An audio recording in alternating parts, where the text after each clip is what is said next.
হতাশা মাদক দিয়ে দূর হয় না। হতাশা দূর হবে, বলে দিব, তিনটা জিনিস, মাত্র তিনটা। কয়টা ভাই? এক, 5 ওয়াক্ত নামাজ। এক কি?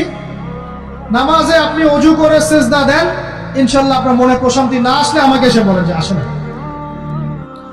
চোখের পানি, মনের আবেগ যা আছে আপনার ভিতরে, কষ্ট, দুঃখ, যন্ত্রণা, সব আল্লাহকে ঢেলে দিবেন ইনশাআল্লাহ। নিজের আবেগ ধরে রাখবেন এখানে, আপনি আল্লাহর জন্য ঢেলে দিবেন। মানুষকে আবেগ দেখা কি না? মানুষ আপনার চোখের পানির মর্ম বুঝবে? মানুষ কি মানুষের চোখের পানির মর্ম বুঝে? আপনার পিতা যদি মারা যায়, আমার কাছে এসে দোয়া চান কান্নাকাটি করে, আমি দোয়া করতে পারবো, কিন্তু আমি কিন্তু আপনার ফিলিংসটা বুঝতে পারবো না। আপনার অনুভূতি কে বুঝতে পারবেন? আল্লাহ পাক আপনার ঘাড়ের রগের চেয়ে কাছে আছে। সুবহানাল্লাহ, সুবহানাল্লাহ। আল্লাহ পাক ঘাড়ের রগের চেয়ে কাছে আছে। গতকালকে বাংলাদেশের একজন বরেণ্য আলেমের সাথে একটা কনফারেন্সে ছিলাম।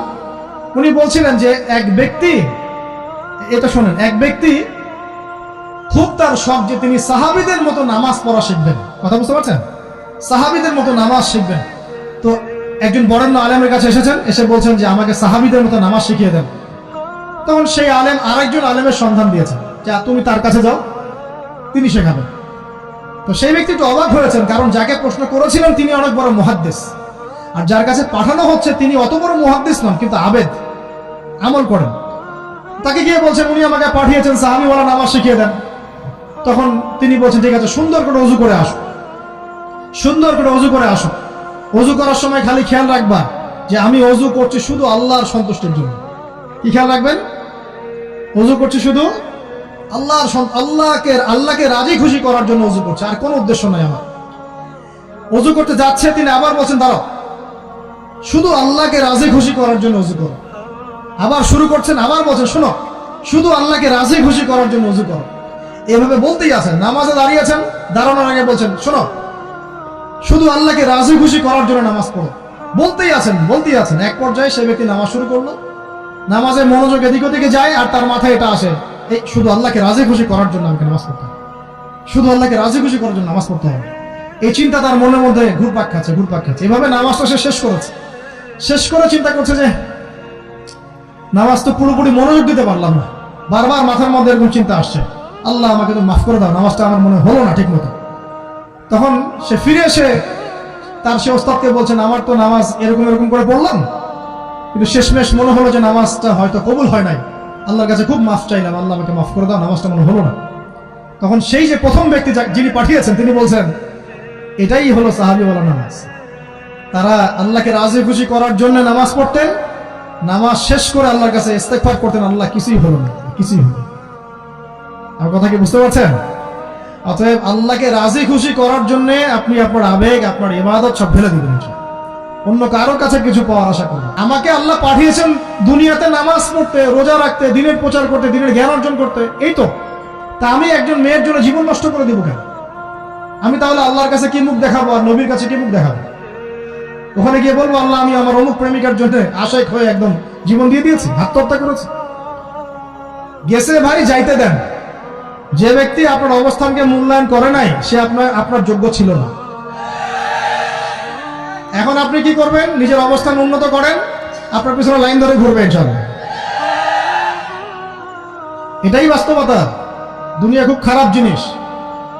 মানুষের অবস্থানকে মূল্যায়ন করে, মানুষের অবস্থানকে মূল্যায়ন করে, কিন্তু আল্লাহ রাব্বুল আলামিন আপনাকে সর্বাবস্থায় ভালোবাসেন। আলহামদুলিল্লাহ। এই যে আমরা এখন অনেক পাপ করছি না, আল্লাহ কি আমাদেরকে আযাব দিয়ে ধ্বংস করে দিয়েছেন? আল্লাহ পাক এখনো আমাদেরকে ভালোবাসেন, রহম করেন, আল্লাহ পাক অপেক্ষা করছেন কখন তওবা করবে, আমি তওবা কবুল করব। এই কখন আমার বান্দা খালি একবার বলে আস্তাগফিরুল্লাহ, আল্লাহ পাক সাথে সাথে মাফ করে দিবেন। আর সেই আল্লাহকে ভুলে আপনি কার পিছনে ছুটছেন? আমরা কিন্তু নিয়াত করতে পারি ভাই যে আমরা যারা ওয়াজ শুনলাম জীবনে কোনোদিন সিগারেটে হাত দিব না ইনশাআল্লাহ। রাজি আছি ভাই? অন্য বড় বড় জিনিস তো বহু দূরের কথা। আচ্ছা, অনেকে রাজি হয় নাই কেন? আপনারা কি অলরেডি আসক্ত? আমি অনেক ভাইকে দেখেছি মাশাআল্লাহ ইফতার খুলেই একদম বেনসন টানা শুরু করে। হ্যাঁ, এটা যে হারাম আপনাদের কেউ ওয়াজ করে শোনায় নাই? এটাকে কি মনে করেন আপনারা, হারাম না হালাল? কেউ বলেছে মাকরুহ, নাকি মাকরুহ ফতোয়া দিয়েছে? মাকরুহ শব্দের অর্থ জানেন আপনি? মাকরুহ শব্দের অর্থ কি? শোনেন, সূরা বনী ইসরাঈল খুলবেন। কোন সূরা? সূরা বনী ইসরাঈল আল্লাহ পাক বলছেন, আমি বনু ইসরাঈলকে এই কাজগুলো করতে নিষেধ করেছি। কোন কোন কাজ? জেনা করো না, জেনার ধার কাছে যেও না, এতিমের মাল আত্মসাৎ করো না, শিরক করো না ইত্যাদি। যারা আলেম আছেন তারা আমার কথা বুঝবেন। এই কাজগুলোর পরে আল্লাহ পাক বলছেন যে এই প্রত্যেকটা কাজ আল্লাহর কাছে মাকরুহ, অপছন্দ। কিসের? অপছন্দ। আর এটাকে আপনি সহজ মনে করছেন? নিয়াত করি আল্লাহ পাকের সন্তুষ্টির জন্য আমরা কোনোদিনও মাদকের সাথে সম্পৃক্ত হব না ইনশাআল্লাহ। আর বিশ্বাস করেন, শুধুমাত্র মাদকদ্রব্য নিয়ন্ত্রণ অধিদপ্তর এই আইন কানুন এগুলো দিয়ে, জরিমানা দিয়ে মানুষকে মাদক ছাড়ানো যাচ্ছে না, যাবে না। কেন যাবে না এটা আপনারা খুব ভালো করেই জানেন, আমি বলতে চাচ্ছি না। অনেক সময় মাদক বিরোধী কনসার্ট করে মানুষ, মাদক বিরোধী কনসার্টে ওঠার আগে এক বোতল ডাইল খেয়ে আসে আগে। এগুলো কি বাস্তব কথা বলছি না অবাস্তব কথা বলছি? আমাদের যুবক ভাইরা কোশ্চিন কালে মাদকের ধার কাছে যাবেন না ইনশাআল্লাহ। একটা হাদিস খালি মনে রাখেন, একটা, এই হাদিসটা মনে রাখেন। নবী সাল্লাল্লাহু আলাইহি ওয়াসাল্লাম বলেছেন, কেউ যদি মাদকদ্রব্য সেবন করে তার 40 দিনের নামাজ কবুল হবে না। সিগারেট একটা খেয়েছি, 40 দিন নামাজ নাই। এরপর যদি সে তওবা করে আল্লাহ মাফ করে দিবে। আবার যদি মাদক খায় আবার 40 দিন কবুল হবে না। যদি আবার তওবা করে আল্লাহ মাফ করে দিবে। আবারও যদি খায় আবারও 40 দিন কবুল হবে না।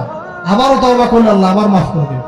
চতুর্থবার সে যদি মাদক খায়, আল্লাহ রাসূল সাল্লাল্লাহু আলাইহি ওয়াসাল্লাম বলেন, আল্লাহ পাক কিয়ামতের মাঠে তাকে তিনাতুল খাবাল পান করাবেন। কি পান করাবেন?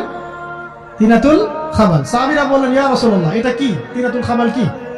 নবী সাল্লাল্লাহু আলাইহি ওয়াসাল্লাম বলেন, এটা হচ্ছে জাহান্নামীদেরকে আযাব দেওয়ার পর তাদের রক্ত মাংসের যে পুঁজ বের হবে, এই যে ড্রিঙ্কস, জাহান্নামের হার্ড ড্রিঙ্কস, এই ড্রিঙ্কস এর নাম হলো তিনাতুল খাবাল। আল্লাহ পাক আমাদের সবাইকে মাদক থেকে বাঁচিয়ে রাখুন। আমল হচ্ছে কোরআন তেলাওয়াত। যে ব্যক্তি কোরআন তেলাওয়াত করতে পারে নিয়মিত, তার মনের মধ্যে এই হতাশা, এই ভীরুতা, এই কাপুরুষতা কিচ্ছু আসবে না ইনশাআল্লাহ। আমি গ্যারান্টি দিচ্ছি আপনাকে, হতাশা আসবেই না আপনার মনে যদি আপনি কোরআন বুঝতে পারেন। কোরআনের একটা আয়াত নিয়ে কোন কোন সময় দেখা যায় 2-3 ঘন্টা সময় পার হয়ে যাচ্ছে, আয়াতটা ছেড়ে সামনে যেতে পারছি না। কোরআনের ভিতরে ঢুকলে আপনি দুনিয়ায় ভুলে যাবেন কি হচ্ছে আশপাশে। আমি এমন অনেক আলেমকে দেখেছি যে একটা বই, পাতলা একটা বই, আরবি বই নিয়ে পড়া শুরু করেছেন, যে ফজরের পরে জোহরের ওয়াক্ত হয়ে যাচ্ছে, বইটাই শেষ করতে পারবেন না। বুঝতে পারবেন না? যখন আপনি ইলমের ভিতরে ঢুকে যাবেন, কোরআনের ভিতরে, হাদিসের ভিতরে, আপনার দুনিয়ার খেয়ালই নাই। একজন আলেম, তিনি এক রাত্রে একটা বই লিখেছিলেন, চটি বই, এক রাত্রের মধ্যে। বলা হচ্ছে, তার সম্পর্কে বলা হচ্ছে যে রাতের খাবার তাকে দেয়া হয়েছে, যে আপনি এটা খেয়ে নেন। তো খাবারটা পাশেই আছে, খাবারটা খাবো, এটা লিখে খাবারটা খাবো, এরকম তার চিন্তা ছিল। ফজর হয়ে গেছে, বই লেখাও শেষ, খাবার এই অবস্থায় পড়ে আছে, ডুবে গেছেন ভিতরে, খাওয়ার মাথায় খেয়াল নাই। এরকম হয়। একজন মনীষী, বিখ্যাত মনীষী, রিয়াদুস সালেহীন কিতাবের রাইটার, সংকলক আল্লামা নববী রাহিমাহুল্লাহ, এরকম সারা রাত চলে গেছে, পাশে 2টা খেজুর, ওই 2টা খেজুর খাওয়ারই সময় পাবে। হাদিস নিয়ে গবেষণা করতে করতে করতে করতে রাত পার হয়ে গেছে। আমি বলতে চাচ্ছি, যখন ইলমের ভিতরে, কোরআন হাদিসের ভিতরে ঢুকে যাবেন, আপনার দুনিয়ার খেয়াল আপনার চলে যাবেন সঙ্গে। এই টেনশন, হতাশা, এই সেই বা, তখনই আল্লাহ পাক আপনাকে তার পক্ষ থেকে রহমত দিবেন, বরকত দিবেন। আল্লাহ আপনার দুনিয়ার কাজগুলো করে দিবেন ইনশাআল্লাহ। কারণ দেখবেন, কেউ আপনার দুনিয়ার ওই কাজটা করে দিয়েছে, কেউ ওই কাজটা করে দিয়েছে, কেউ বাসায় খাবার পাঠিয়ে দিয়েছে, আল্লাহ পাকই এগুলো করাই দিবেন ইনশাআল্লাহ। তো প্রিয় ভাইরা, মাদকে যাবো না আল্লাহর কাছে আসবো? 2 নাম্বার কোরআন তেলাওয়াত, 3 নাম্বার আল্লাহর জিকির। 3 নাম্বার কি ভাই? আল্লাহর জিকির। চলতে ফিরতে সব সময় মুখ চলতে থাকবে, মুখ না চললেও মনে মনে মন তাজা থাকবে, মনে মনে জিকির হতে থাকবে। মনে মনে জিকির করতে পারেন? মুখ নড়বে না, কিন্তু মনে মনে আপনার একটা জিকির হতে থাকবে। সুবহানাল্লাহ ওয়া আলহামদুলিল্লাহ, লা ইলাহা ইল্লাল্লাহ, আল্লাহু আকবার। পারা যাবে? পারে। মানুষের মন কখনো চুপ করে থাকে না, কিন্তু মানুষের মন অলওয়েজ কিছু না কিছু চিন্তা করতে থাকে না, যতক্ষণ না ঘুমায় মানুষ। তো প্রিয় ভাইরা, বেশি বেশি জিকির করব, সুবহানাল্লাহ, আলহামদুলিল্লাহ, লা ইলাহা ইল্লাল্লাহ, আল্লাহু আকবার, লা হাওলা ওয়ালা কুওয়াতা ইল্লা বিল্লাহ, এগুলো চলতে থাকবে। আল্লাহ পাক তৌফিক দান করুন। আমরা আমাদের সমাজে যুবকদেরকে এরকম টিকটকে দেখছি, অনলাইনে আসক্ত দেখছি, জেনায় আসক্ত দেখছি, পর্নোগ্রাফিতে আসক্ত দেখছি। আমরা দেখছি আমাদের যুব সমাজকে মাদকে আসক্ত, কিশোর গ্যাংয়ে আসক্ত। এগুলো কি আমাদের কাম্য ছিল ভাই? আমাদের কাম্য ছিল? এই অবস্থায় কি যুব সমাজ আল্লাহ পাকের দ্বীনের পতাকা হাতে নিয়ে আল্লাহর জমিনে দিন কায়েম করতে পারবে কিনা একটু আমাকে উত্তর দেন দেখি। এখন এই অবস্থায় পারবে? অতএব অবস্থার উন্নতি করতে হবে কিনা? উন্নতির জন্য রাজি আছে কিনা ইনশাআল্লাহ? আমরা চাই কি আল্লাহ পাকের দিনটা আল্লাহর জমিনে প্রতিষ্ঠা লাভ করুক, আল্লাহর দিন সবার ঘরে ঘরে পৌঁছে যাক, আল্লাহ পাকের দিনের যে সৌন্দর্য সবাই সেটাই, এই সৌরভটা সবাই পাক। আমরা চাই কিনা সমাজে শান্তি প্রতিষ্ঠা হোক, আবার সেই রাসূলের মতো যুগ চলে আসুক? আমরা চাই কিনা? অতএব আমাদের সবাইকে যৌবনের এই প্রলোভনগুলো থেকে বেরিয়ে এসে আল্লাহ পাকের ইবাদতে আত্মনিয়োগ করতে হবে। আল্লাহ পাক আমাদের সবাইকে তৌফিক দান করুন, বলি আমিন। আমাদের সবাইকে আল্লাহ রাব্বুল আলামিন কুরআন এবং হাদিসের গভীর জ্ঞান অর্জন করার তৌফিক দান করুন, বেশি থেকে বেশি ইবাদত করার তৌফিক দান করুন।